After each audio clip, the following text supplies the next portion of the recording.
Serial वसुधा में दादी सा यानी संतोष जी की एंट्री के बाद कहानी ने एक नया मोड़ ले लिया है। अब तक चौहान हाउस में चंद्रिका का ही राज चलता था। उसके फैसले ही आखिरी होते थे और वो अपने घमंड और गुरूर में किसी की भी बात सुनने को तैयार नहीं थी। इसी घमंड की वजह से उसने वसुधा की जिंदगी को मुश्किल बना दिया था। लेकिन अब कहानी में सब कुछ बदलने वाला है।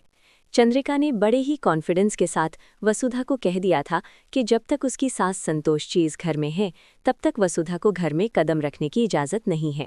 लेकिन चंद्रिका को बिल्कुल अंदाज़ा नहीं था कि दादी सा तो पहले से ही वसुधा को बहुत पसंद करती हैं।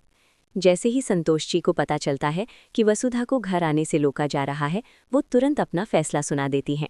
वो क्लियरली कह देती हैं कि वसुधा को तुरंत चौहान हाउस बुलाया जाए।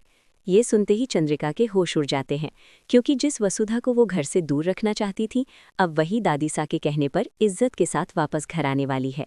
यहीं से चंद्रिका का घमंड धीरे धीरे टूटना शुरू हो जाता है। आने वाले एपिसोड्स में एक और बड़ा ट्विस्ट देखने को मिलेगा। अभी तक देव और वसुधा के रिश्ते की असली सच्चाई दादी सा के सामने नहीं आई है, लेकिन बहुत जल्द ये सच भी उनके सामने आने वाला है।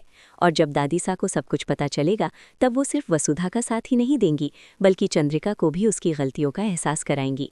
दादी सा की एंट्री का असली मकसद भी यही है, घर के बिगड़े हुए रिश्ते दोबारा जोड़ना।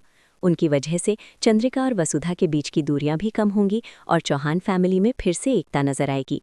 सबसे खास बात यह होगी कि वसुधा का इस घर में फिर से पूरे रिवाजों और इज्जत के साथ वेलकम होगा, और शायद पहली बार चंद्रिका को भी समझ आएगा कि जिस वसुधा को वो कमज़ोर समझ रही थी, वही असल में इस घर की सबसे बड़ी ताकत है। आने वाले एपिसोड्स में ड्रामा, इमोशंस और ट्विस्ट्स का डबल डोज देखने को मिलेगा, इसलिए बने रहिए और देखते रहिए वसुधा।